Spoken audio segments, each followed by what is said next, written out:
Hello, everyone, and welcome to the Destination Driven podcast. I'm excited to announce we finally have one in the works.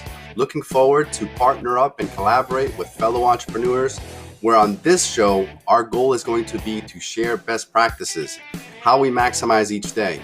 I personally will share how I follow a 10 principle mindset, but I'm always learning and eager to share with other business owners and as well learn from other entrepreneurs. None of us have it correct, and no one's perfect, which is why I believe wholeheartedly on progress, not perfection. Stay tuned, and please tell everyone you know that wants to focus on work-life integration. This is the show you want to listen to. All right, so thank you, Brittany. I'm excited to have you on as our first guest. I can't say how proud I am of you as personally a friend and a colleague of some sort. You've helped me in the past, which I'm tremendously thankful for. So thank you for taking the time. Of course, I am honored to be here with you. And we always have a great conversation. No doubt. So today, the purpose of the podcast, right? I mean, there's a lot of them out there. There's so much content per se, but the purpose on this one is really just to get to know somebody and how they run their day. What's the routine? How do they maximize their day? Right? Because everybody's different, and doesn't matter what you do for work, but the routine is different. That's right. That's right. Yeah, everybody has different ways they optimize or get the best return on their time, for sure. Good deal. So here's first thing I'll make it. I'm going to throw you some softballs, right? And you can hit it out of the like, or singles and doubles. I'm okay either way, not picky. Okay. But what are you passionate about? So I know you're a coach. You've coached me in the past, as I mentioned, and I'm forever grateful. What would you say is different from your process and other people in your field? Oh gosh. Well, if you have been online anywhere, you see that everyone and their mom is becoming a coach.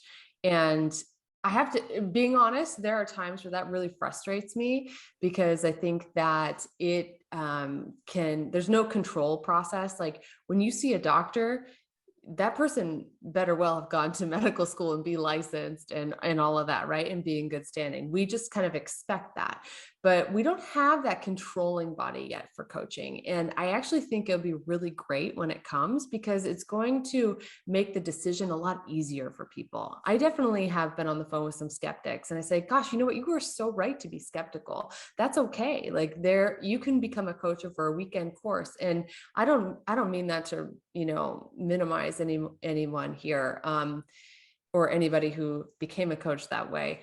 But just like any industry, just like any profession, it takes a lot to really be a master of that.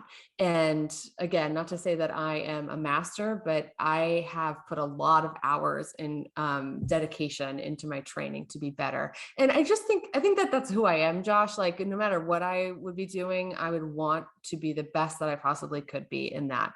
And that process alone is super fulfilling.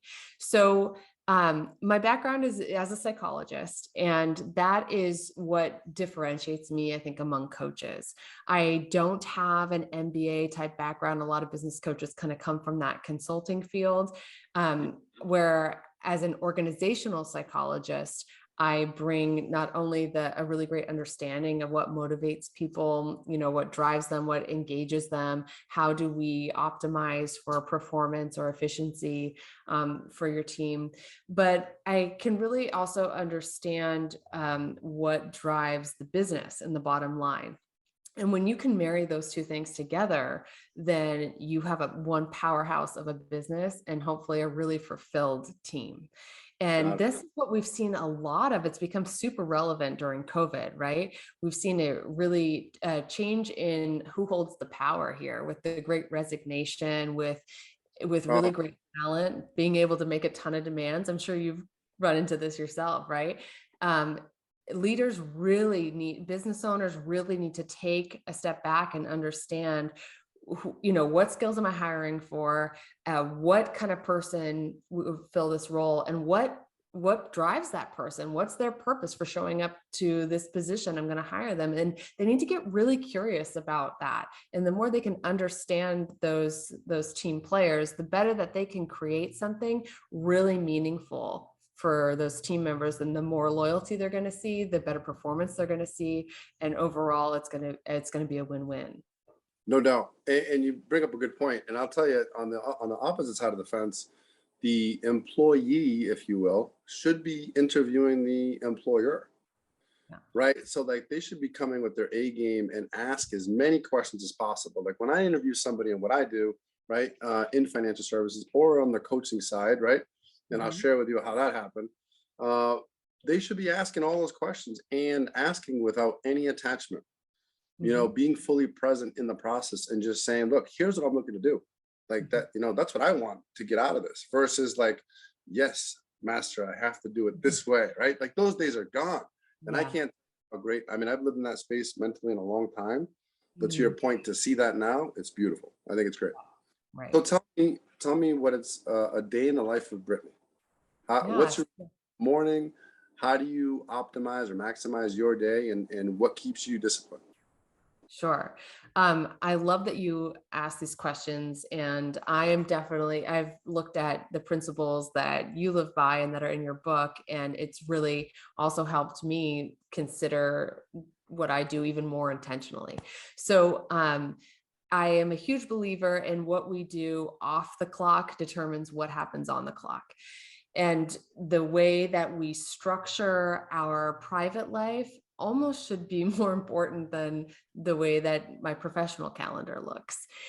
And what I mean by that is I've spent, decades trying to understand what makes me feel fulfilled, what lights me up, what would I be doing if money were no object, and how am I preparing for the long run, like my health, right? If I don't take care of me, then there is no business to come to, there's no coaching clients to go to, So a day in the life looks like a consistent wake up time, which is about somewhere between 5:30 and 6 for me, depending on the day. I have little demands that change in the given day. I have a preschooler, so I have some days that it has to be a little bit earlier.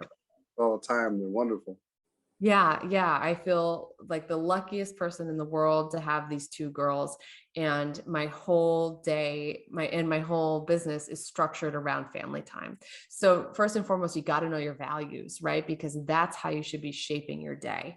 And so my day is shaped around family. I am a working mom, but I knew 10 years ago that I wanted to be a mom and also have a thriving career. And so I built this business around that. And so I am seeing clients 3 days a week. And so for 4 days out of the week, I don't open my email and engage with people. And to some people's frustration or chagrin, but that's okay because this is my life and these are my choices that support that. So I'll wake up and I usually have like one eat the frog is what I call it. Eat the frog. And that is one thing that I can do that's going to move my business forward. That's not going to take a ton of time. So usually it's a really important client or potential client contact that needs to happen. So if somebody's in my pipeline and I know I need to like get them some information to move them forward, I do that. I do it before anything else. And then sometimes that's all I have time for in the morning. My kids are early risers and we got to get up and we got to do the morning school routine. But one thing I'm super proud of is that I have shaped it in a way that allows me to make pancakes in the morning. And that's what we did today. And that's not for everybody, but I don't want them to live for the weekend. I don't want that to be the story of my family's life. And so we do special things like that on Wednesday, so that there isn't this concept of Monday through Friday, 9 to 5, because I don't live by that design. And I want my kids to understand that they have the power to create something beyond the template that we're force fed. I love it. And I'll tell you, and I'll share with you in our house, and I have 2 little girls as well, as you know, right? Uh-huh. We talk about it all the time. There is no can't, there's only can. So why can't you do whatever you want Monday through Friday? It doesn't have to be Saturday and Sunday, right? So I love that. I agree with you. Yeah. Yeah, so we make an effort to do that. And then my husband and I are splitting drop off for school. And so I don't really sit down and see my first client or do meaningful business work until 9. Okay. So yeah, so some people are like, what? Like, you don't like get up and do this, seize the day? I'm like, oh yeah, like I've already had 4 coffees before I saw you. But I've already done a lot, but it doesn't mean I sat down and did client work, because that's not how I want to start my day. I start my day with like snuggling my kids and like talking about their school day they're going to have and making sure that they feel prepared and whatnot. So I love that, that I get to do that. It used to be much more of a fight, and there used to be like more like stress and sometimes yelling. And I'm going to share that, even though that's something I'm not super proud of, but it really forced me to look at, what am I rushing to? Hmm. And where do I need to get more intentional about how I'm planning my time? Because I don't like how this feels. And Right. I don't like that my kids are starting their day that way, or that I'm starting my day that way. It's totally against like what I teach. So why is this happening? But I want to just be explicit about that process of like, if you have one of those days, don't be hard on yourself. Get curious, not judgmental. Okay. Get And curious so, about why it's happening, and then you can make it different. got it. Okay, that helps. Mhm. What would you say is a macro goal for you, for Brittany, in your business or personally, for 2022? So obviously I have fiscal goals, like revenue goals, all of that stuff. But we had huge life changes over the past year. We really like uprooted ourselves, moved across the country. So a lot of people are having like the year of yes, but I'm having the year of no. My macro goals are not like, we got so outside of our comfort zone. We did so many things that now I know I'm at a serious inflection point for myself and my business, that the next level is going to come to me by what I choose to say no to.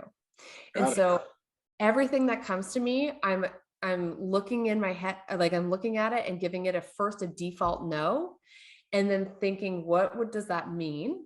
And Hmm. then adjusting accordingly. So of course I said yes to this, but I look at my calendar and I say, what would it mean to say yes to Josh? Like, well, first, what does it mean to say no? And then I think about the value of our relationship, and how much it served me to just be engaged with you. And then I want to say yes. So that's why the default no is important, because people who are in professional services, like people who do jobs like we do, we want to help everybody. The Oh, struggle is finding out how to do that and when not to do that, right? Like what's the most valuable way to help people? So I can't live the life I want to live and be who I want to be if I am always in service to others. So the default no really helps me look at, okay, what should I be saying yes to and why? And so this is an easy yes for me, because I know that spending an hour with you is going to have, many ripples of impact, just from, building our relationship, to also getting this message out to lots of people and hopefully having positive impact for them. Things that I say no to, for example, now are, I don't need things to get out of my comfort zone. Like that's a regular practice for me. That's not for other people. I'm not saying yes to everyone's podcast. Like I'm really thinking about is their mission like aligned with mine? Where's the impact going to be? How does this help me meet my bigger goals? And when most of the time it's a no, it doesn't make sense. It's for their networking or their cold outreach, or they're trying to sell me. And I'm not going to get trapped in these 1 or 2 hour commitments that are going to go nowhere. right. And that's really important. Like once you reach a certain level in your business, your time is that most valuable limited resource. If you can't get control over that in your schedule, then you have serious, ceilings on your potential in your business. And you're not that efficient, right? So time is the most valuable commodity. We've talked about in the past, but I help entrepreneurs all the time just in that alone. It's like you can always make more money. You can't make more time, right? That's Like I don't care what anybody says. You must love what you do, spend the time with people you want to, or just it's not worth it. So I agree with it. Yeah. So one example of this. So I'm not sure if you're familiar with the work of Gay Hendricks, but he's a ex-professor at Stanford, and his work focuses on staying in your zone of genius. And for me, it has the greatest impact on my business. I am most fulfilled, and my clients get the greatest return when I am focused in my zone of genius, which is in coaching conversations. It's what I love. I feel in my body. I was born to do this. It comes so natural. So I now delegate everything else as much as I can. Right before this call, we were talking about who produces my podcast, because although I can do it, doesn't mean I should. And it certainly takes me out of my zone of genius. And if I could instead spend one more hour in that zone, what does that create? And I've seen it have an exponential impact. And so when we're talking about time efficiency, bottom lines, growing our business, that is something I'm constantly focused on. How do I stay more in my zone of genius? How do I delegate more? Agreed. And I'll tell you, to add to that, so delegate and automate. I'm a big believer in delegate and automate. If you can't do that, it's hard to scale. And right. So, and when there's a kink in the conveyor belt, the proverbial conveyor belt, it's tough to keep things going. So, and no one wants to be interrupted, especially if you're doing something you love to do.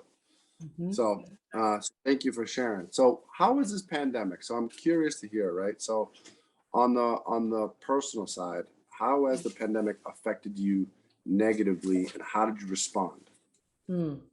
So personal side is my husband's an ER doctor. And so the pandemic hit us immediately in a crazy way. A lot of people don't understand the business of medicine. And not only was my husband asked to come in and work the shifts so that the older docs didn't have to, because that's when everybody was dying and we had no idea what was going on. He had to work more in an unsafe environment, and they cut his pay by 30%. So I tell that story anytime someone asks, because I want people to understand what healthcare workers are really going through.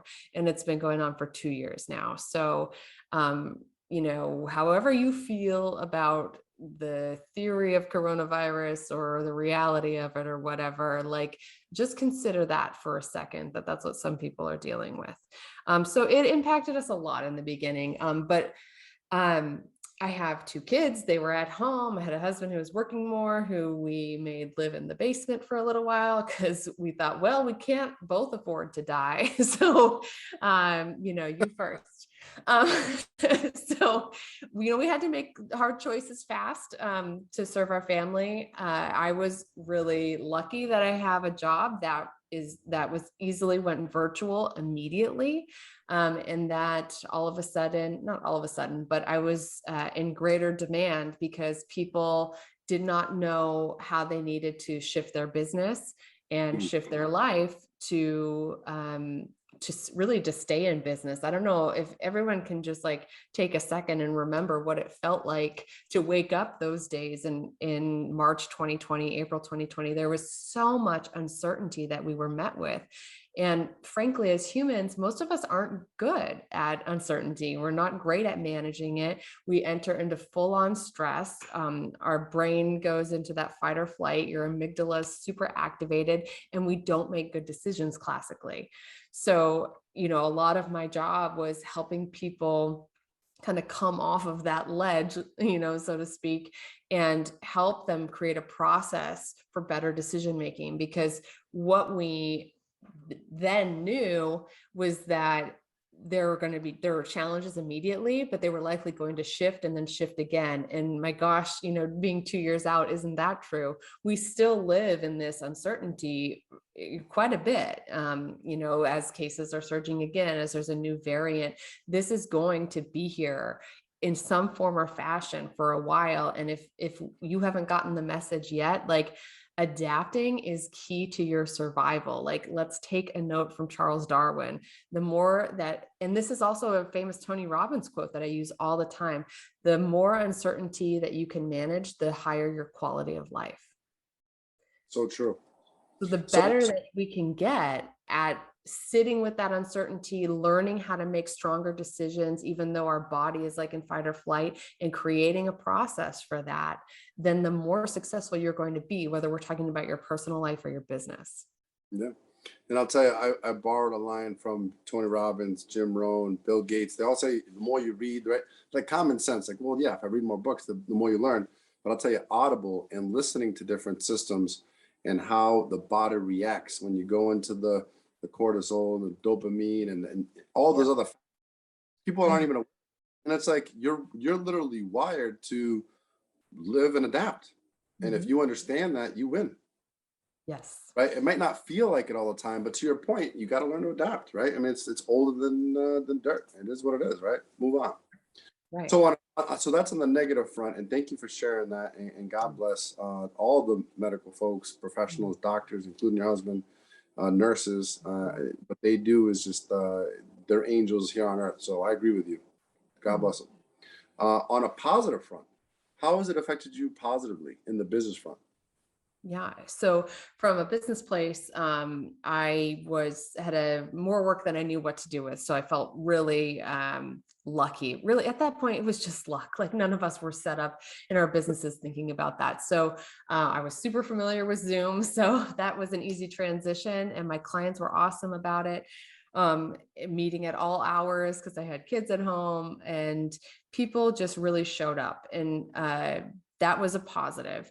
Another positive in a professional space was kind of people opened up their minds to saying, well, gosh, now I have to do things differently. And so like you, I spend a lot of time reading. I spend a lot of time just getting information on what's working. And I think that, I know a lot about, performance management and what drives teams and employees. And there were a lot of people who were really resistant to working from home or having flexible schedules for employees. And this situation in COVID made people open up their minds to alternatives. That's And then it was these there was no longer based on like the rhetoric of, oh, they'll be lazy if they work at home or whatever. Now we could really actually point to some data, and we had crazy amount of information available to us as so many workforces went remote, that we could actually say, oh, that's not true. I know that you believe that that will be the situation, that your team won't work, but actually people are getting done in 6 hours what they used to get done in 8, when you take away distractions and all these other things. So now that's not true across the board, for those of you who want to correct me on some of that, but Oh, and by the way, I was gonna say you could find out pretty quickly who's lazy nowadays. As to before, you could hide. Now you can't hide, right? right, exactly. You're on Zoom or not. But to your point, go ahead. No, just that one positive thing I saw in my work was that entrepreneurs, business leaders were now really open to the idea of changing just age old Paradigm. systems or paradigms that they had built their businesses on. And I thought that was really exciting for the community.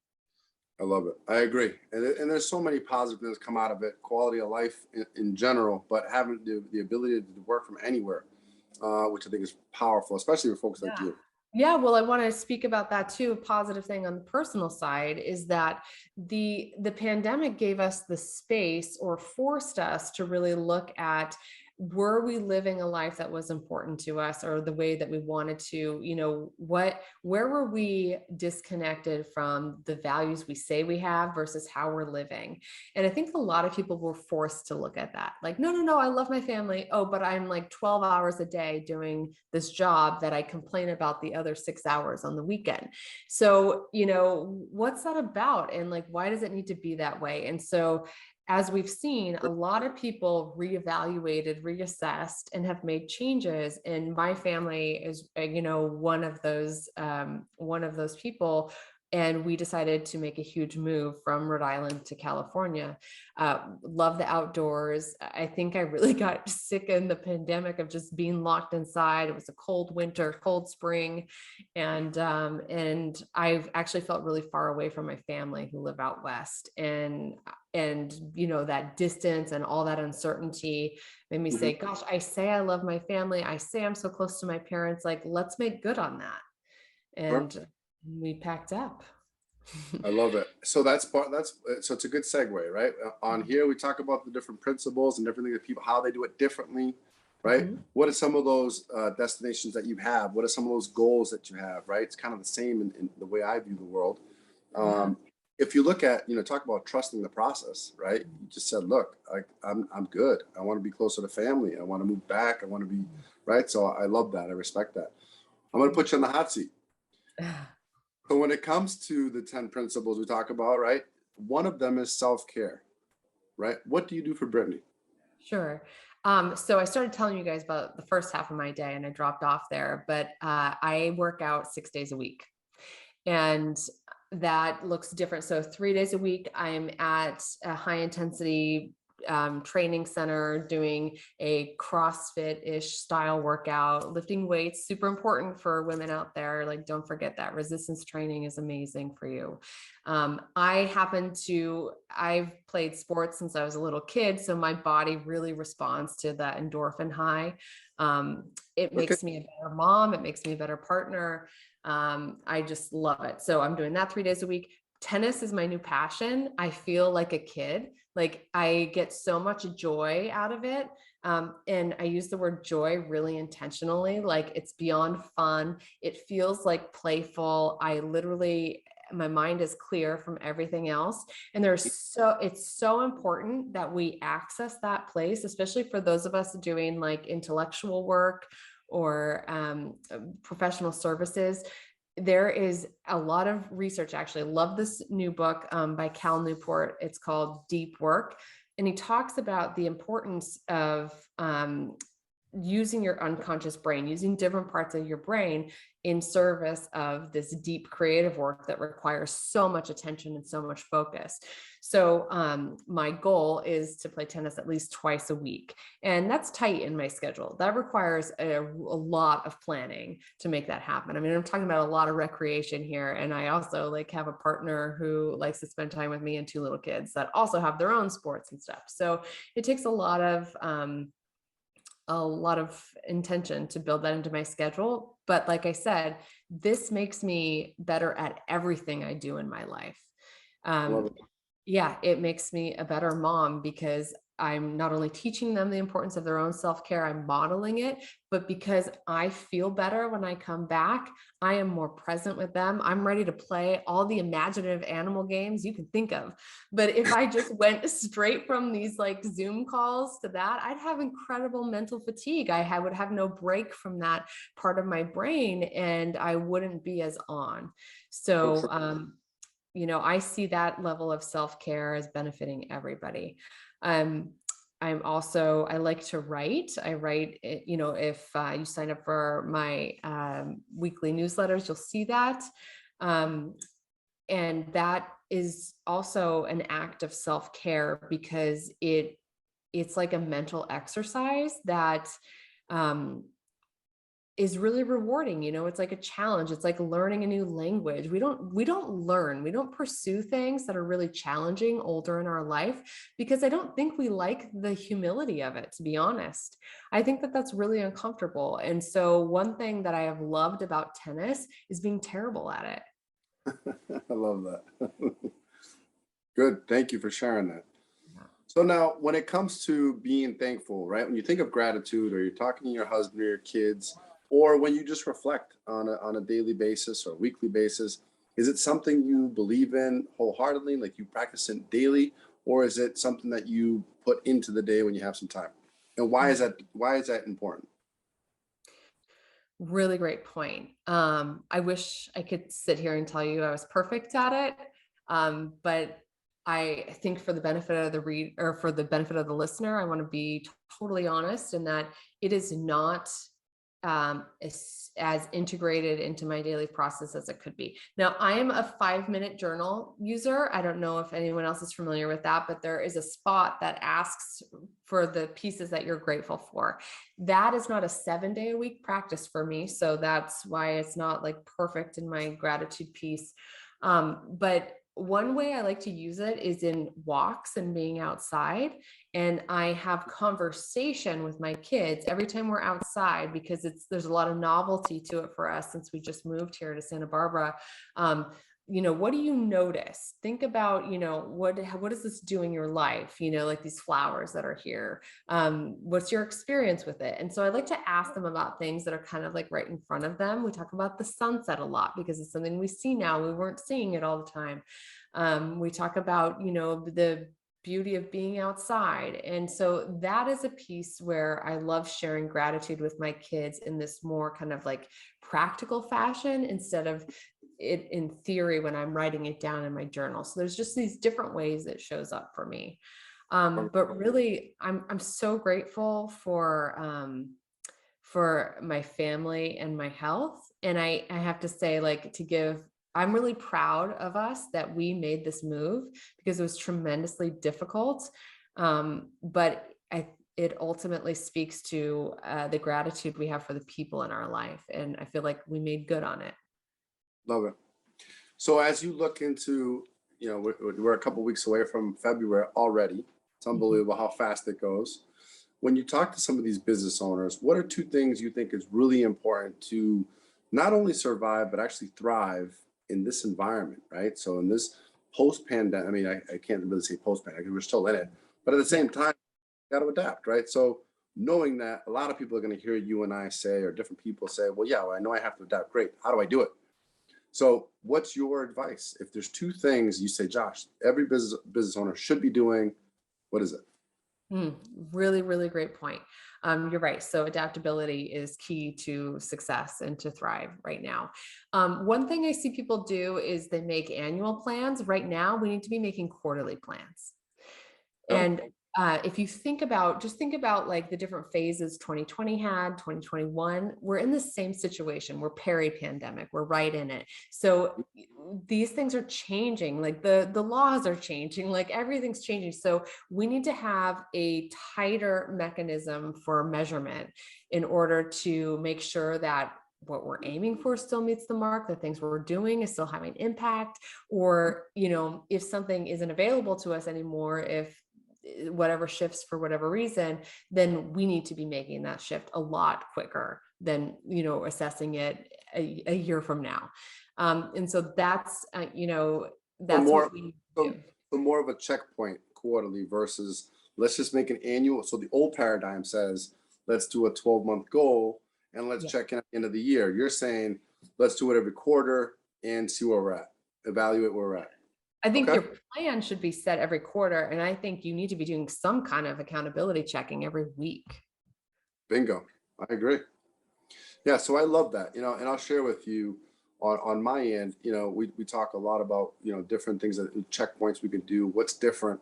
I would say the 30-day mindset is something we're really passionate about because I live and die literally in my own mind. That's how, I'm a little out there as you know, right? Like I'm very passionate about what I do. So I say to myself, look, if I had no other choice, if I had to get it done in the next 30 days, how would I do it? And it really challenges that creative side that you already mentioned, right? But that's what it does. It drags you in that world where it's like, okay, I have to adapt. I have to do it. How would I do it? And if you only focus on that 30 days at a time and then reevaluate every quarter, you're way ahead of just, okay, let's look at the end of the year. Totally. I would love to piggyback on that by giving a client example of somebody who owns a marketing agency, really successful, like multiple seven figures. And we're talking about their strategy. And I asked the same question. Tell me, if you had to get, 5 new, like big contract clients, like that are paying you like 50 grand a month or whatever, how would you do it? And he just really in a few seconds said, oh, well, I do this. I said, yeah, if you had to get these clients in 30 days, like no matter what, your life depended on it, what would you do? He gave me this answer that was totally different from the strategy that they're employing currently. And I was like, look at this. This is your do or die plan right here. Like, this is the thing is going to make you successful and you're going to get these clients. Why aren't we doing that over here? And it was just a perspective shift. It's such an important mental exercise. So I'm so glad you brought that up. Very nice. I love that. And I'll tell you, it forces people to level up, right? They have to look at things differently. So I like that.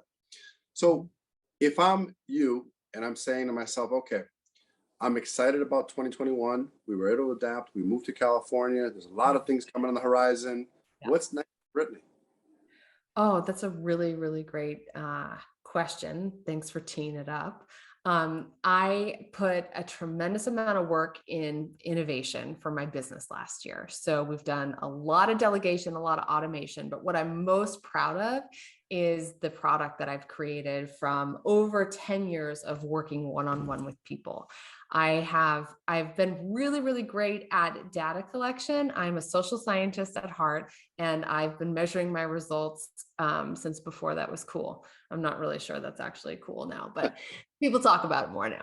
So I know who I want to work with, and I've been able to create the most impact with entrepreneurs who come from being a technical expert in their field. So whether they were like an engineer or a software person or whatever they were, or geez, an amazing plumber. And they said, that's it, I'm out of here. Like, I know I can make more money doing this myself. And they start their own business and they grind away. We all know this is how you make money first. You say yes to everything, right? Once they figure out how to make money, their business grows, they start hiring people. Well, this is a really important inflection point where you go from being the service delivery person in whatever industry you are to now being the person who manages the team of people who deliver the service. This requires a completely different skill set that most people are not prepared for. They have had zero training in, they could care less about before, yet here they are. And I'm met with so many people who are just frustrated, just wish their business would just go away. It feels like golden handcuffs, and they don't know where to start. So I have created a leadership intelligence system that has taken 10 years of information and training and experience to put together a process that helps people really understand, what are they trying to do in their business? What are they trying to create? What do they need it to do for them personally and professionally? What do they need it to do in the world? Understanding what of their behaviors is really helping them and what's holding them back from ultimately achieving that. So people who get to this level, they're doing a lot of things right. Like a lot of them are like making seven figures and they have a team of like, a dozen people. So they're doing a lot right. They forget that. There's also things they're doing wrong, and we need to understand that and replace that with more productive behaviors. And then we incorporate the team. You have to look at the culture you're building. You're asking me some really great questions about how do I build my day? What are the principles I live by? How do I, create moments of gratitude? What am I passionate about? Well, all those same questions should be asked of not only the entrepreneur, but also the team. And the better we can understand what drives the team, what they'd like to see, what's most meaningful for them, we can create a whole business, a whole culture around this. And then we have lower attrition, better engagement, more productivity, but ultimately a happier workforce, a happier entrepreneur. And the reason why I do my work, Josh, is I deeply believe that when we have people who feel more that they're making a greater impact in the workplace, that what they do matters, that they are better parents, they're better partners, and they're better community members. And that's what drives me to do what I do. I love that.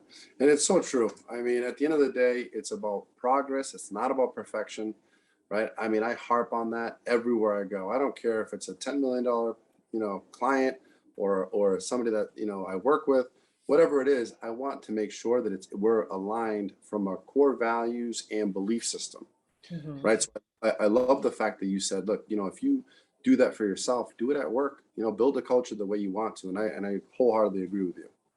So as we wrap up, the last question I have for you is, how are you going to transition when the world goes back to normal? Do you think it's going to, or is this the new normal? Every different answer. What are yours? So I don't believe in transition back. I believe in transition forward.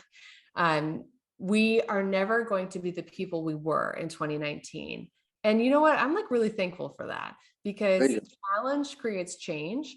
And if you're paying attention, you're changing for the better. You're evolving, right? And so I believe that I've evolved, and I love this 2022 Brittany. She is smarter. She is better at adapting, better at managing uncertainty, and much more appreciative of the present moment and my health.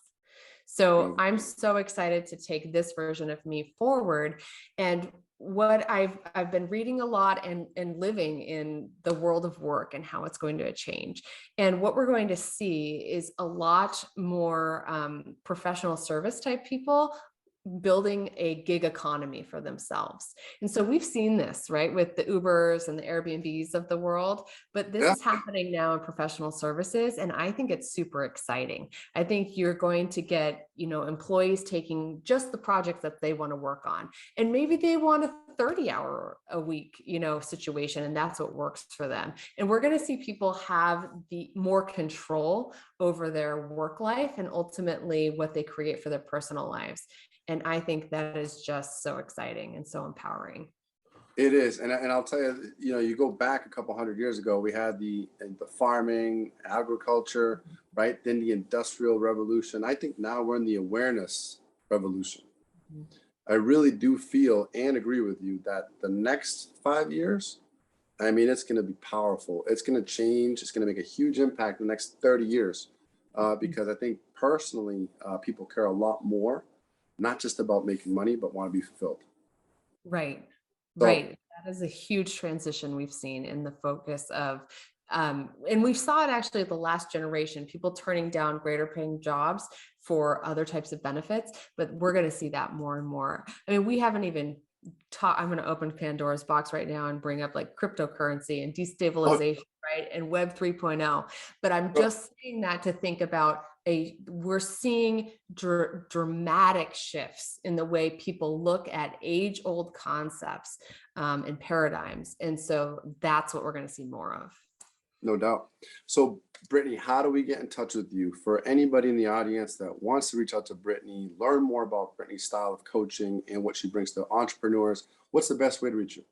The best way to reach me is my website, BrittanyDrozd.com. That's DROZD.com. I'm sure you're going to put this in show notes and tag all of it, but I'm on most platforms. I'm super active on Instagram, and LinkedIn is a great place to find me. I have a weekly video that goes out. I also have my own podcast, Eye Openers, where we try to bring business insights to entrepreneurs so that they don't have to suffer alone anymore. So join me there, but really Google me and you'll see me pop up. Thank you so much, Brittany. I can't wait to see what's next. Thank you, Josh. It's been so fun chatting. You got it. I'll talk to you soon. Bye.